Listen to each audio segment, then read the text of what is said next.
He's gonna take you back to the past. He's gonna take you back to the past to play the shitty games that suck ass. He'd rather have a buffalo take a diarrhea dump in his ear. He'd rather eat the rotten asshole of a roadkill stump and down it with beer. He's the angriest gamer you've ever heard. He's the angry Nintendo nerd. He's the angry Atari Sega nerd. He's the angry video gamer.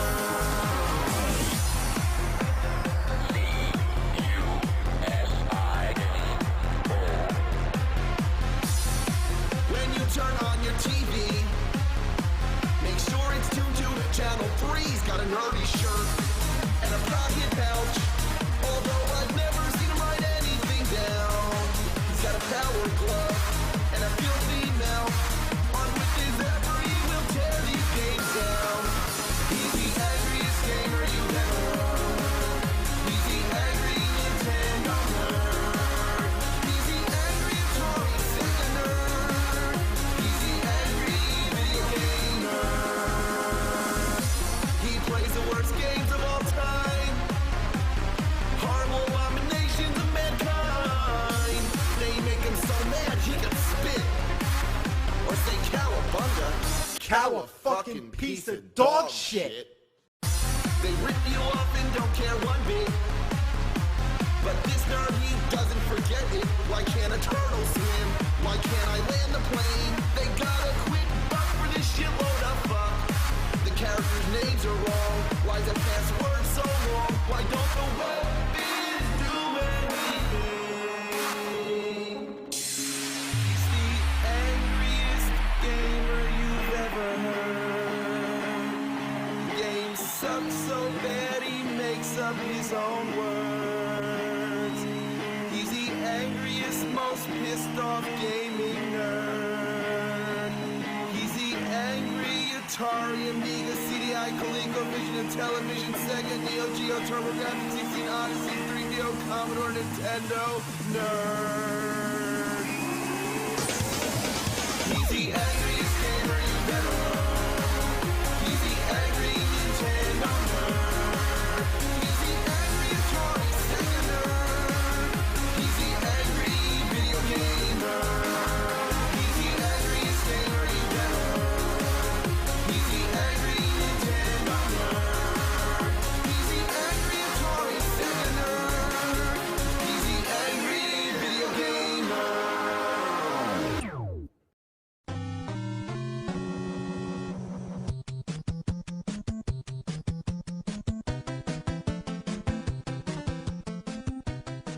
I'm gonna review a good game for once. Yeah, now don't worry, I'll go back to torture myself with shitty ones, but for now, let's do something awesome.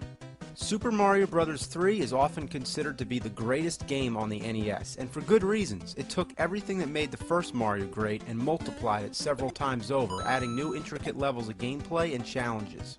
Whether it's the top loader or that classic gray box, the Nintendo Entertainment System was at the height of its popularity when this masterpiece came along to push it over the top and make an everlasting impression, the defining moment of our childhood pastime. During the final years of the 8-bit era, many other games came along like McKids and Tiny Toon Adventures, which tried to emulate its gameplay, its power-up system, and overall design. It was one of the first games I remember to have a strategy guide. There was also a Super Mario Bros. 3 cartoon series, even though there was no 2. That's the power that this game had. All you gotta do is say Mario 3, and anyone will go, oh yeah. Now, all the hype began before the game was even released. Most of us first heard about Mario 3 in the 1989 movie, The Wizard. An innocent little family flick, but essentially a theatrical Nintendo commercial in disguise as a feature film. The plot involves a kid named Jimmy suffering from a mental disorder after his sister died. They put him in an institution, his brother breaks him out, and they run away. On top of that, Jimmy's hell-bent on going to California. California? California. California. California. California. All just because he wants to leave photographs of his sister inside Dinny the Dinosaur, one of 2 dinosaur statues previously featured in Pee-wee's Big Adventure. Along the way, they meet some girl who's also a runaway, and they find out that Jimmy kicks ass at Nintendo games, so they enter a video game tournament called Video Armageddon. Throughout the course of all this, they're being chased by some asshole who finds lost kids for money. Meanwhile, he's competing with the father and older brother who are trying to find him first. So, yeah, that's all great, but do you think any 9-year-old kid gave 2 fucking shits about the plot of this movie? I know I didn't. I saw it in the theater opening day, and here's a perfect reenactment, all for you. What the hell is this shit? I don't care what these people are talking about. Oh, look back there. What game is this? Who the hell are you? Go back to the freaking Wonder Years, you piece of shit! Oh, what game's that? Oh, you hear it? That's Zelda 2! Oh, what games are they playing? Turn it around! Come on, I want to see the damn games! That's what it was like. You'd see a few moments of a game, you'd get excited, and then it's back to the story. I got the scroll weapon, and I almost beat Mecha Turtle at the end of level 3. While some game lingo was thrown in, the audience, the kids watching the movie, were the experts and would notice anything that was wrong. When Jimmy's playing Double Dragon, he starts mashing buttons before the game even begins. Then after his brother pulls him away, only to turn back, he says, 50,000? You got 50,000 on Double Dragon? 50,000? How could you get 50,000 points in less than a minute? And why such a random number? Also note that it's not the arcade version of Double Dragon, it's the Nintendo version, which means that he's playing it on the Play Choice 10, an arcade clone of games that were also on the NES. Obviously an endorsement from Nintendo, but the tabletop one in the diner, I've never seen that. Then there's the Nintendo Power Tip line. That's right, people sitting around ready to help you with any game problem you have. Simon's Quest. Just call that 900 number and rack your parents' phone bill up the ass. Enter Lucas, the other villain, the opposing game expert of the film. Pick any game you want. I'm good at all of them.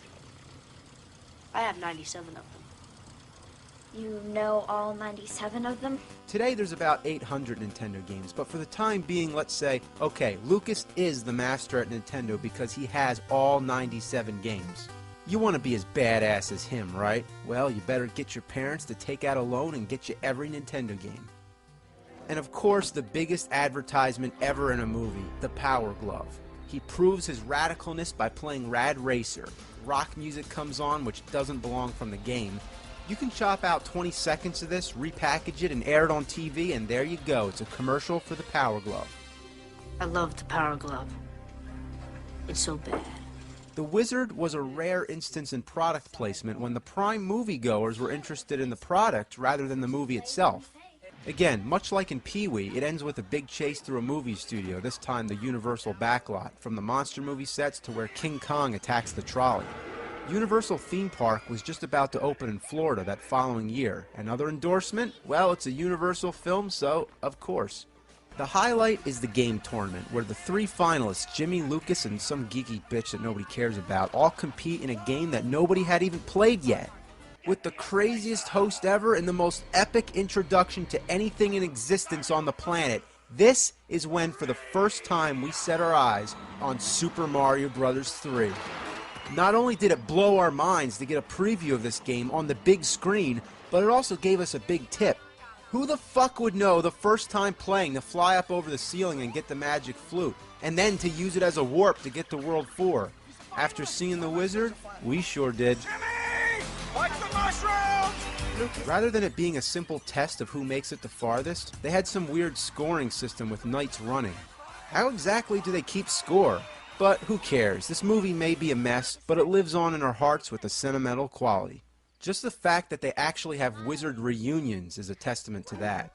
But now, let's talk about Mario 3. This is going to be short because there's not much you can say that already hasn't been said a million times, but I'll put it blunt and simple. This game kicks your ass till diarrhea comes out your dick. The only thing better than playing this game would be to have a magic leprechaun come and bring you beer. There's 8 worlds, each with a different theme. Desert, snow, sky, and my favorite is the one where everything's giant. Each of the worlds has a big map screen where you can select which level you play. At first it's as simple as clearing each level and moving on, but later the paths become more complicated, whether it means going through pipes, breaking through boundaries, or sailing over water. but the actual levels are what it's all about. Slide through a bunch of bad guys, oh, that's so much fun. The two-player game has a perfect balance. It's where you can either work together to complete the game, or just compete for items and race each other to the end. Or you could die deliberately so that the other player will have to play the hard levels. There's card games, puzzle games, and even a bonus stage where you can play the original Mario Bros. Arcade. Again, this offers many possibilities to be an asshole toward the other player. The power-ups are awesome. In the original Mario, there was the mushroom and the fire flower, but now there's the leaf that turns you into a raccoon. You can break blocks with your tail, or if you get a good stretch of land to run, enough to get your P-bar up, you can fly for a short period of time. But if you get the P-wing, you can fly through the whole level. There's also the P-switch that turns blocks into coins. What does P stand for? And why is there so much P in this game? It's not full of shit, it's full of P. But about the power-ups, you also have a frog suit that swims a lot easier, you got a hammer suit which throws hammers, and a tanuki suit that turns into a statue. I don't know what that's about. I mean, I know you use it to protect yourself from enemies, but man, what kind of crack were they smoking? But the really cool thing is that you can save these power-ups and use them whenever you need them. Like before the start of the level, you might think, it's time to break out the frog suit. The enemies in the game are out of control. You got these Goombas hopping around in wind-up boots. Then you got an angry sun, Big Bertha, and nuclear waffles. Not to mention, you gotta fight all the Koopa kids and beat Bowser at the end. Alright, going through the pipes. Oh, wait. Oh, bullshit! What a bunch of fucking bullshit! Come on, you piece of shit. Come on, move your ass! Hey, how do I get this flower right here? I don't know, I'm just gonna try to... come on! Yeah, alright. This game's tricky dicky. It's pretty damn hard, too. Then there's this part where the only way to reach the goal is to fly in the air while holding a Koopa shell and break all the blocks. Who would even think to go up there? Especially when you get to the last world, it can get real challenging. This part doesn't fuck around. It's like, you got to the end, you dare to play, welcome to hell. That's what it looks like. All this fire and skulls, it looks like hell. There's sort of like a heart shape around it. Yeah, a heart around hell. Does that mean that this game loves hell? This game worships the devil. Oh my god, of course it does. Why is there so many inverted crosses? What's the H stand for? Hell? How about the part with the tarot cards? The N, Necronomicon? The P must be possession. Or maybe pentagram. Well, of course, the pentagram makes an appearance everywhere. It's no doubt that the 7 sons of Bowser represent the 7 deadly sins. You kneel before Satan on the block, and after 6 seconds you fall through. There's 6 arrows on the possession meter, and to reach the goal you go in the 6th door. That's 666. Everywhere you look, it's the number of the beast. In The Wizard, the game's introduction is basically the gates of hell opening. I'm up here, my little beauties. Yeah, video Armageddon. The devil watches you through the whole game. The clouds have eyes, the hills have eyes. Yeah, literally, the hills have eyes. Thanks heaven, and we know that there's no need to thank heaven unless there's the presence of hell. There's 8 worlds. In the 8th world, there's 5 spaces you can stand on where giant hands drag you down to your doom. There's 12 tanks you gotta jump on before the goal, and it takes me 12 jumps to get Bowser to fall down the hole. The 8th letter of the alphabet is H, 5 equals E, 12 equals L. What's that spell? Hell! And what's it sound like when you play the game backwards?